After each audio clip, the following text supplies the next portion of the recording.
ರೇಣುಕಾಸ್ವಾಮಿಯ ಕೊಲೆಯಾದ ನಂತರದಲ್ಲಿ ಕೇಳಿಬಂದ ಮತ್ತೊಂದು ಹೆಸರು ಅಂದರೆ ಹಾಸ್ಯ ನಟ ಚಿಕ್ಕಣ್ಣ ಅವರದ್ದು. ಚಿಕ್ಕಣ್ಣ ಎಲ್ಲೋ ಒಂದು ಕಡೆ ಎಸ್ಕೇಪ್ ಆಗಿಬಿಟ್ರ, ಸುಲಭವಾಗಿ ಜಾರಿಕೊಂಡ್ಬಿಟ್ರ ಪ್ರಕರಣದಿಂದ ಅಂತ ಹೇಳಿ ಕೊಲೆ ಕೇಸ್ ಕುಣಿಕೆಯಿಂದ ಸ್ವಲ್ಪದರಲ್ಲೇ ಪಾರಾದ್ರ ನಟ ಚಿಕ್ಕಣ್ಣ. ಜೂನ್ 8ರಂದು ದರ್ಶನ್ ಗ್ಯಾಂಗ್ ಪಾರ್ಟಿಯಲ್ಲಿ ಭಾಗಿಯಾಗಿದ್ರು ಚಿಕ್ಕಣ್ಣ. ಪಾರ್ಟಿ ಮಾಡುವ ವೇಳೆ ಜಾಯ್ನ್ ಆಗಿದ್ದು ಚಿಕ್ಕಣ್ಣ. ಅಲ್ಲೇ ಚಿಕ್ಕಣ್ಣ ಜೊತೆ ಚಿತ್ರರಂಗದ ಇನ್ನೂ ಕೆಲವರು ಕೂಡ ಭಾಗಿಯಾಗಿದ್ದರು ಪಾರ್ಟಿಯಲ್ಲಿ. ಕೇವಲ ಚಿಕ್ಕಣ್ಣ ಮಾತ್ರವಲ್ಲ, ಚಿಕ್ಕಣ್ಣ ಜೊತೆಗೆ ಇನ್ನಿತರರು ಕೂಡ ಇದ್ದರು. ಆದರೆ ಪಾರ್ಟಿ ಮುಗಿಸಿ ಸೀದಾ ಚಿಕ್ಕಣ್ಣ ಅಲ್ಲಿಂದ ಹೊರಟೇ ಬಿಟ್ಟರು.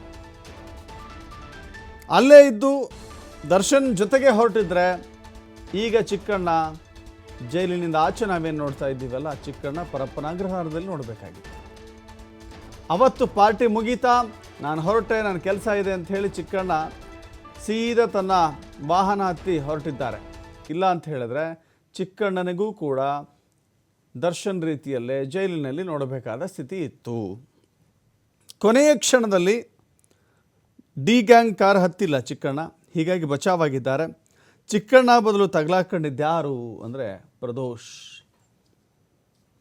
ಬಾಸ್ ನಾನು ಬರ್ತೀನಿ ಬಾಸ್ ಅಂತೇಳಿ ಪ್ರದೋಷ್ ಕಾರ್ ಹತ್ಕೊಂಬಿಟ್ಟ. ದರ್ಶನ್ ಬೇಡ ಅಂದರು, ಹಠ ಮಾಡಿ ಕಾರ್ ಹತ್ತಿ ಎಡವಟ್ಟು ಮಾಡಿಕೊಂಡಿದ್ದು ಪ್ರದೋಷ್.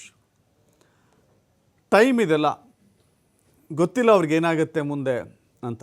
ಯಾಕಂದರೆ ಶೆಡ್ನಲ್ಲಿ ರೇಣುಕಾಸ್ವಾಮಿಯನ್ನು ಕರೆತಂದು ಕೂಡು ಹಾಕಿ ಆತನನ್ನು ಆ ದರ್ಶನ್ನ ಗ್ಯಾಂಗ್ನಲ್ಲಿರುವಂಥವರು ಟ್ರೀಟ್ ಮಾಡ್ತಾಯಿದ್ರು. ಅಣ್ಣ ಬಂದ್ಬಿಡಿ ಅಣ್ಣ, ಇಲ್ಲಿ ರೇಣುಕಾಸ್ವಾಮಿನ ಕರ್ಕೊಂಬಂದಿದ್ದೀವಿ, ಬಂದ್ಬಿಡಿ ಅಂದಾಗ ಇವರೆಲ್ಲೋ ಪಾರ್ಟಿ ಮಾಡ್ತಾ ಇದ್ರಲ್ಲ, ಸ್ಟೋನಿ ಬ್ರೂಕ್ ರೆಸ್ಟೋರೆಂಟ್, ಸ್ಟೋನಿ ಬ್ರೂಕ್ನಲ್ಲಿ ಇವರು ಪಾರ್ಟಿ ಮಾಡ್ತಾಯಿದ್ರು. ಆ ಸಂದರ್ಭದಲ್ಲಿ ಚಿಕ್ಕಣ್ಣ ಜಾಯ್ನ್ ಆಗಿ ಪಾರ್ಟಿ ಮುಗಿಸ್ಕೊಂಡು ವಾಪಸ್ ಹೋಗಿದ್ದಾರೆ. ಆದರೆ ಪ್ರದೋಷ್ ನಾನು ಬರ್ತೀನಿ ಅಂಥೇಳಿ ಕಾರ್ ಹತ್ಕೊಂಡು ಕೂತ್ಕೊಂಡೇ ಬಿಟ್ಟ. ಆದರೆ ಇದೀಗ ಜೊತೆಗೆ ಕೂತ್ಕೊಂಡಿರೋ ತಪ್ಪಿಗೆ ಜೈಲು ಸೇರುವಂಥ ಸ್ಥಿತಿ ಪ್ರದೋಷ್ದು.